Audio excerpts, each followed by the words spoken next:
You know, little lady, you'd be a whole lot prettier if you smiled.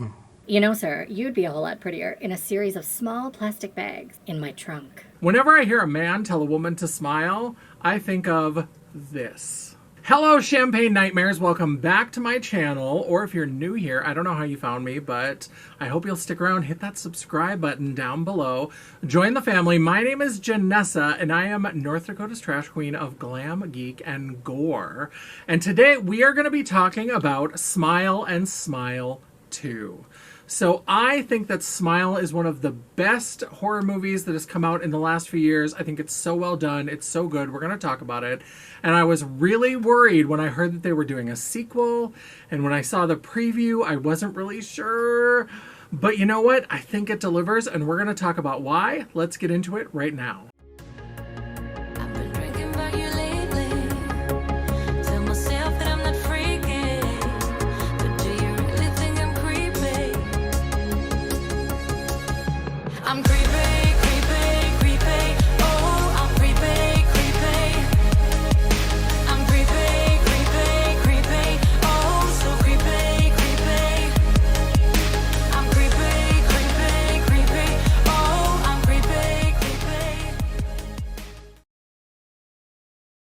Yes, we are going to be talking about Smile and Smile 2. Now, I did mention Smile in my Best of Horror of the Last 5 Years collab video with my dear friend Hex. You can check that out right here in case you missed it. But I wanted to go a little bit more in depth, and I wanted to talk about the sequel because I was nervous. Sequels always face a challenge. With horror, there's always kind of diminishing returns. Are you going to be able to capture the magic of the original in a sequel? So I was real nervous. So if you haven't seen the original Smile, basically Rose, who's played by Sosie Bacon, who is Kevin Bacon's daughter. Little bit of trivia, Kevin Bacon, one of his earliest movie roles was in the original Friday the 13th. And Rose is a doctor on the edge of burnout. She is not taking care of herself. She is working too long. She's working too many hours. She's not taking breaks. Even when people tell her you should take a break, you should slow down, you need to do some self-care, you need to relax. She's clearly on the edge of burning out. She keeps working, keeps taking on new things. And then she has an incident. She has a patient who's brought in who is claiming she's being stalked by some sort of supernatural entity, and she doesn't know what's causing it, and she mentions that she had seen, I believe it was her professor, kill himself in front of her. She starts to freak out, and she acts like she's seeing this thing in the room. Rose goes to the emergency phone to call for help. When she turns back around, the patient is standing very still and very quiet with this huge, creepy smile on her face, and then she takes a piece of glass and she cuts her own throat. So she kills herself right in front of Rose. It's this hugely traumatic experience, and it causes Rose to question what it was that she was seeing, and is there any truth behind the woman's story that she was being stalked by this entity. As she's researching and trying to find out more, she traces it back and she realizes that there's been a cycle of several different people where they have witnessed some sort of traumatic event, some sort of death or suicide or murder, and then within about 7 days, they also then kill themselves. And so there's something in this trauma, something that's being passed from person to person. What's interesting is that it's mentioned for most of the people, and really including Rose herself, this is part of the story, is that they all also had some sort of big traumatic event that happened to them in their life. So one of the characters, I think his brother had died in a terrible accident. And with Rose, we find out that her mother had killed herself. And then as it goes along, it turns out there's more to the story. And Rose was there when she died. And so there's some sort of trauma in their past that hasn't been dealt with. It's something that hasn't been processed. And that's really what this movie is about. So Rose decides that she's going to find a way to end the cycle. And she enlists her friend. It's this guy who I think was maybe an ex, played by Kyle Gallner, who is such a little luminary in horror right now. And he's been in a lot of really great movies like Dinner in America. Oh, so cute. He's just adorable. He didn't make it onto my celeb hall pass list, but he's probably going to be added onto that alternates list. Not sure what I'm talking about? Check it out right here. But Rose decides that she's going to try to end the cycle, but anytime anyone suggests stopping and getting help and getting some sort of assistance with her trauma, she refuses. And that's the overall message behind Smile. If you don't deal with your trauma, it will destroy you.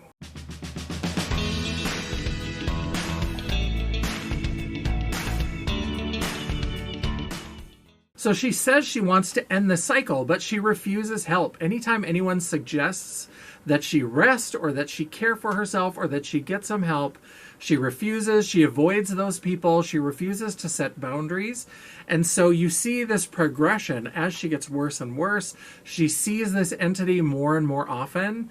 And this is one of those kinds of horror films that I usually don't like because it relies a lot on not only just jump scares, but a certain kind of jump scare where there's one type where all of a sudden something will just be on the side of a character's face. Like it'll just appear.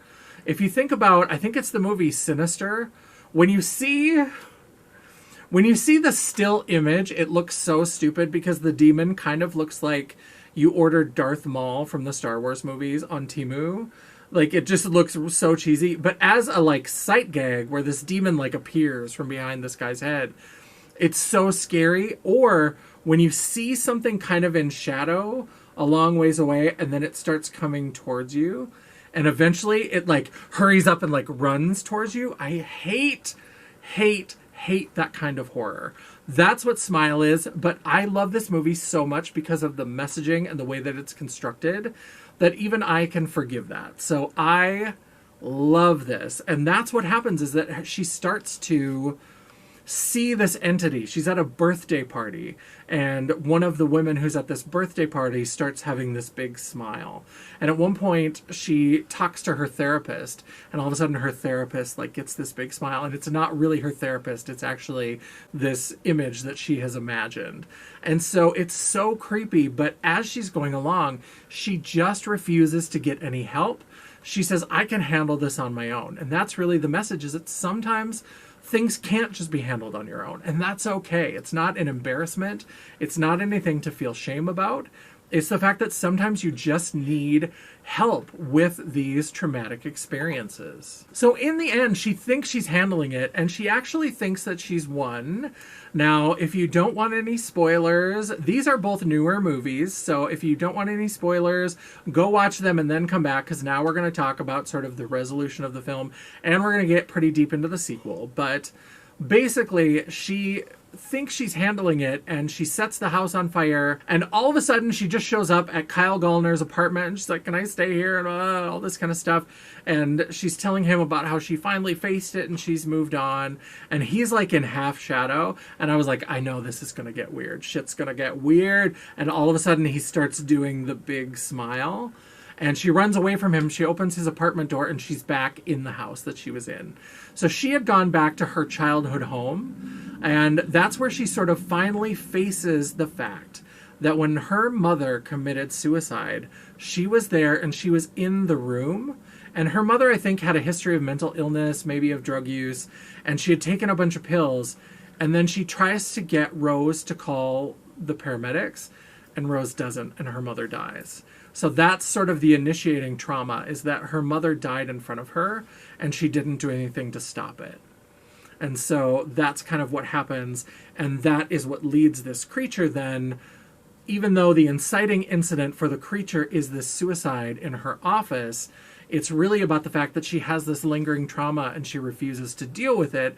And it comes back and it eventually destroys her. And at the end, she gives in and she's taken over by the creature. And just as Kyle Gallner comes in, I don't know why I have to keep calling him by his full name, but I just do. I refuse to look up his character name. I just think he's so adorable and I like that actor. And so he shows up just in time for her to set herself on fire. And that's kind of the end of the movie, is that now she has passed this entity, this supernatural curse, whatever it is, onto him. So my friend Nanners and I went to this movie together, and we talked about it afterwards, and we had a real disagreement about the ending, because she thought there should be a happy ending. She likes horror movies to have your gore, have your horror, and then we should get a happy ending at the end. And I disagree, because the whole underlying theme is that you need to deal with your trauma and get help and not just try to tough it out on your own, or it will destroy you. And she refused to get help, and so it destroyed her. It kind of proved itself true. And so I think the only way it could have had a happy ending is if she would have finally given in and gotten some sort of help for this inciting trauma, something to help her work through it. But she didn't. And it's really this kind of criticism of how mental health care and mental health treatment and self-care is so maligned and is so stigmatized that she would rather just kind of tough it out and try to figure it out on her own rather than getting some help and saying, I need help with this. Some traumas are bigger than what we can just push through with our own fortitude. And so I think the ending is absolutely perfect. I'm sorry, Nanners. I disagree. I think you're wrong. I think this is the only way that it could have ended. But so having said that, when I heard that they were making Smile 2, I was really worried because how do you capture that again? That essence without just telling the same story? How do you evolve it and bring it to a new level without it just being the same story?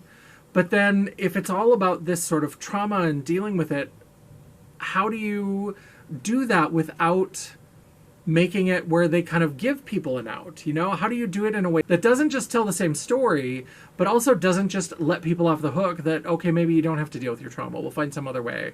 We'll bury a body, or we'll, you know, whatever we do to lay the spirit to rest, we'll do that. And I think that they actually captured it so perfectly. And it's the perfect evolution on the plot of Smile 1.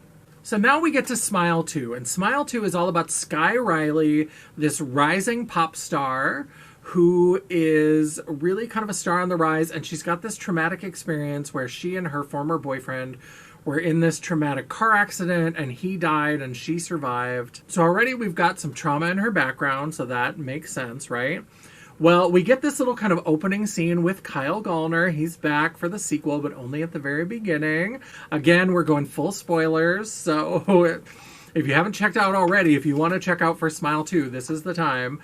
But he basically is tracking down this drug dealer because he's trying to pass it to him, because that's one of the things that they learned in the last movie is there was one guy who survived the chain, and he did it by, when the creature was coming to collect him, he actually killed someone else in front of another person, so that the new person that it passed to still witnessed a traumatic death, but rather than being a suicide, it was a murder. So he was in prison for this murder, but he survived.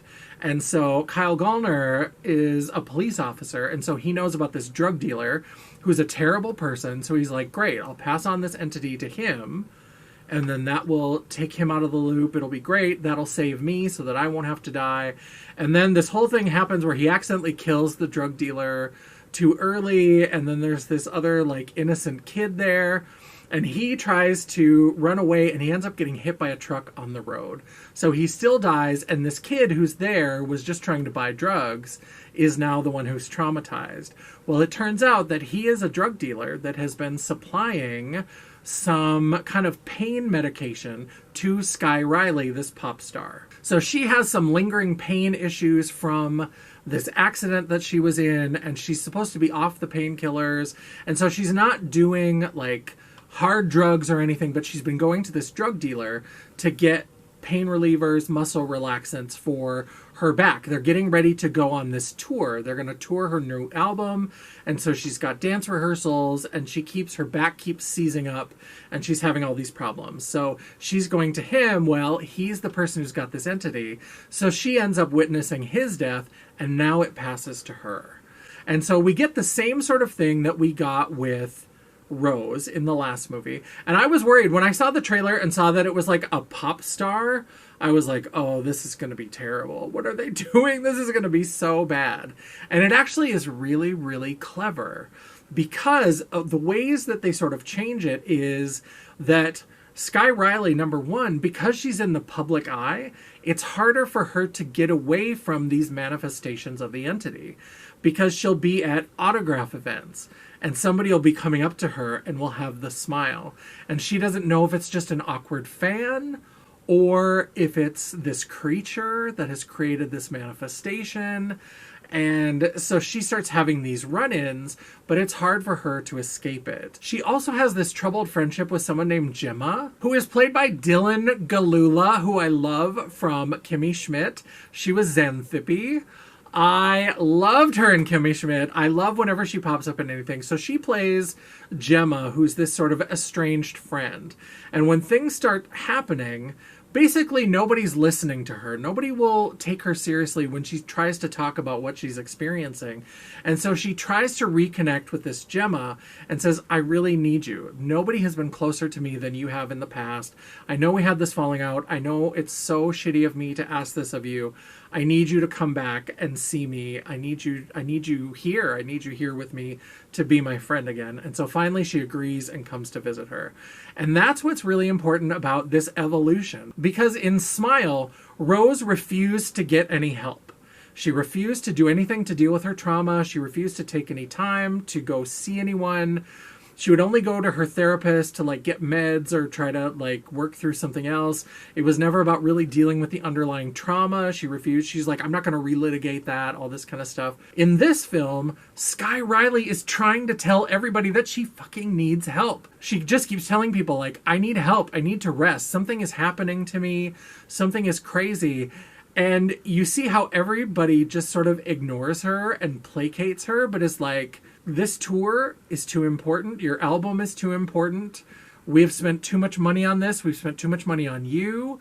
You need to do this for your manager. You need to do this for the guy who paid to produce your album. You owe him favors, all this kind of stuff. And so it's kind of this nightmare twist on it where she's actually trying to stop and trying to say, I need a moment away. I need to escape from these things.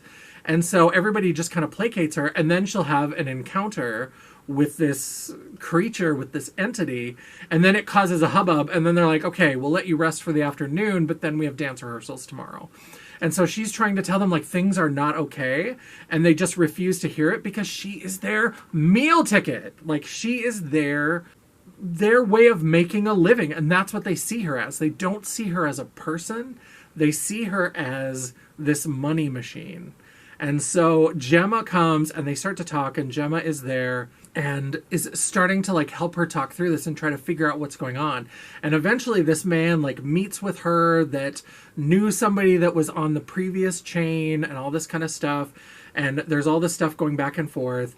Eventually she gets locked up. She has this like break and she's locked up in a hospital, and the entity kind of attacks her, and she ends up killing her mother, who's in the room. She thinks she's attacking the entity, but she ends up stabbing her mother. And it's crazy. And it's all this stuff. And she's kind of going out into the world. And so she has to escape. Now, before she was in the hospital, let's back up a second, because one of my favorite scenes in the movie is right before she ends up in the hospital. And it's important because she had been at a dance rehearsal. So she has all these dancers. Now she's in her home. And all of a sudden, when she like turns around, all of her backup dancers are there and they all have the creepy smile. And she kind of tries to like back up. And for some reason, some of her lights are flickering. And every time they flicker off and then come back on, they're closer to her. And let me tell you, it's so creepy and just unsettling and just terrifying, but so perfectly choreographed, the way that they're like coming after her and the flicker of the lights. That scene... Oh, I think it should have won some sort of Oscar for that scene. I think there's some sort of, I don't know, choreography or set design or something that should have like been called out because it's so good. It's so well done. And after that moment is when she ends up in the hospital, because we're going to get back to that. So she's in the hospital. She kills her mother. She's in this like blood-stained hospital gown, and she just like hops in a car, and then like, I don't remember if she like steals a police car or if Gemma comes and picks her up, but they end up in the car together, Gemma and Sky Riley. And so they're driving away and they're going through all this kind of stuff.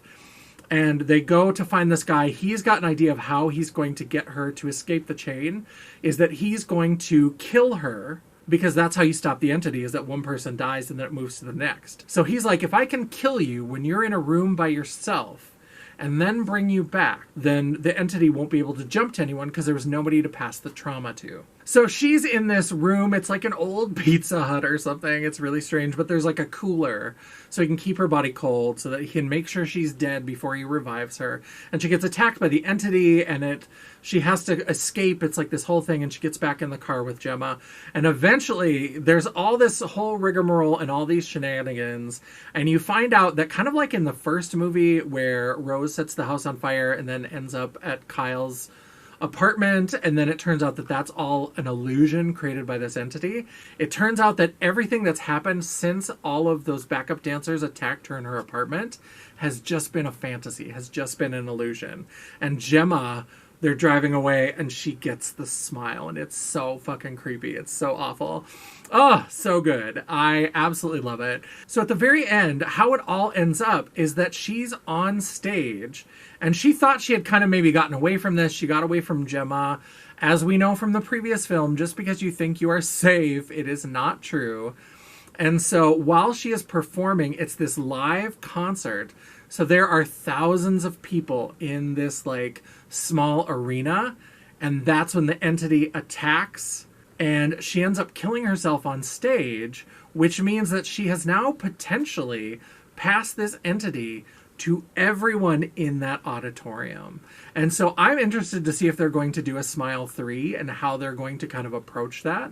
Because instead of passing from person to person to person, they've now added this element where potentially she may have infected thousands of people. If that's even the right word, this infection. I love that what they do is not go too deep into explaining what this entity is. And the entity looks a little bit different for Rose than it does for Sky. And so is it a supernatural creature? Is it something that can be passed like an infection? We don't really know, but she has now killed herself in front of all of these people, and so they are all potentially affected by this entity. So is there going to be some sort of mass casualty event after this? Because it's usually within 7 days, so are people going to start dying who are part of this concert? So I love it. I am so excited to say that Smile 2 absolutely delivered on the promise of Smile 1. I think it is absolutely an amazing movie. I think it's so great, so well done, so creepy. Again, that scene with the backup dancers is worth watching the whole movie just for that. It is so good. They do this thing with a creepy stalker who appeared at one of her events, where you're not sure if that's just the entity or if he was a real person and also kind of a manifestation. So good. I love it. I think both of these movies are so good.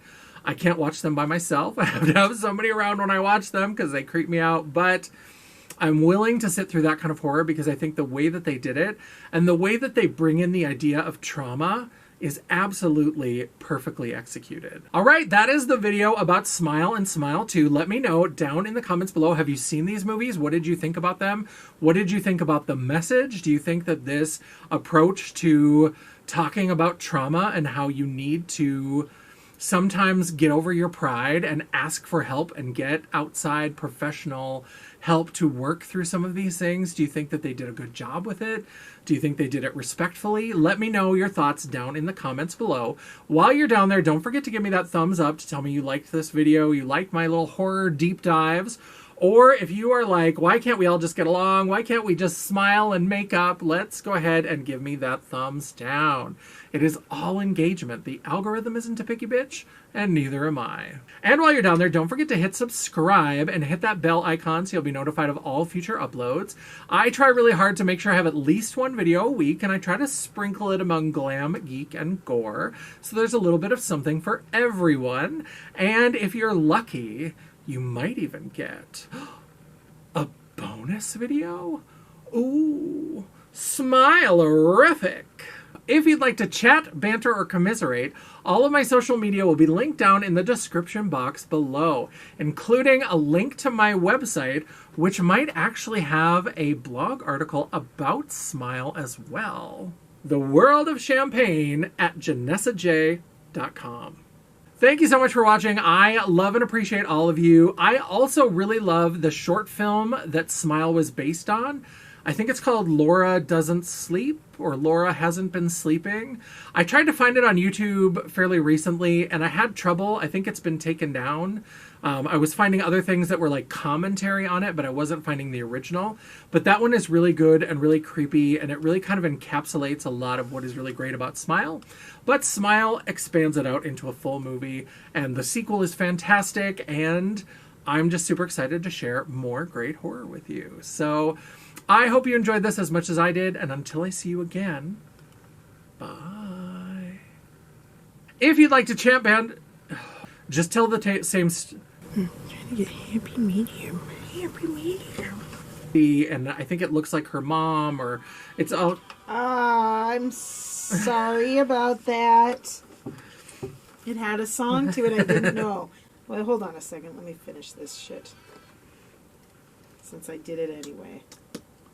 That was 100% on me. Ruining every video with my mistakes. Going in the bloopers. Do it. Do it. Do it. Are you done? Can we continue? Okay. Sharing something. Like, it's, you know, when you have it on, like, mute on one part of it, but it's not on mute when you pop to another. Oh, I do know. I just know how to fix it, so that doesn't do that. When you're sharing it, you can, like, how? You just have to mute all your volumes, and then it won't. Oh, go down that way. Yeah. Yeah.